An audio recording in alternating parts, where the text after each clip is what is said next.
105 coureurs au départ de Saint-Jalles et une échappée de 9 hommes, parmi lesquels l'inévitable Kenny Molly. Le Belge sécurise son maillot à poids de meilleur grimpeur avec cette troisième offensive en 3 jours. Ouais, il reste demain encore, il reste demain. Mais au niveau des points, là c'est bon, vous pouvez plus être rejoint. Ouais, je peux dormir serein ce soir. Maintenant, il faudra passer la journée demain. Et demain, je pense que je vais rester dans le groupe quand même.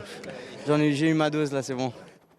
À 800 mètres de la ligne, les 2 derniers rescapés de l'échappée, Victor Lafay et Henri-François Renard-Aquin, sont rejoints sous l'impulsion des Total Energy. Mais c'est encore raté pour Alexandre Delettre. Ouais, je suis maudit depuis quelques temps. Ouais, je sais pas, j'arrive pas à gagner. Tant mieux sur plus fort, c'est comme ça. Ouais, l'équipe a tout fait bien sauf moi à la fin, mais bon, c'est comme ça. Dans la montée finale de Masseray, le favori du jour, Paul Lapéra, fait parler son punch. L'armada Décathlon AG2R La Mondiale est enfin récompensée. Je savais que c'était l'étape qui me convient le mieux aujourd'hui. J'ai beaucoup souffert toute la journée. Le tempo était très élevé et j'ai pas eu de bonnes jambes de la journée, mais voilà.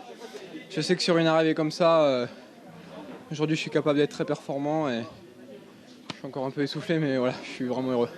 Dans la course au maillot jaune, pas trop de frayeur pour Ewen Kostiou. Encore sur le podium avec sa 2e place, le jeune breton accentue son avance au général. C'était vraiment une journée très usante comme les autres jours. Et voilà, l'équipe a fait un super boulot, on a bien maintenu l'écart.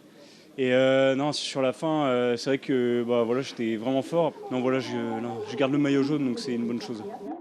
Le grimpeur d'Arkea BNB Hotel compte 7 secondes d'avance sur Delettre et 8 sur Sylvain Moniquet. Encore du suspense avant la dernière étape entre Saint-Hilaire-Bonneval et Limoges.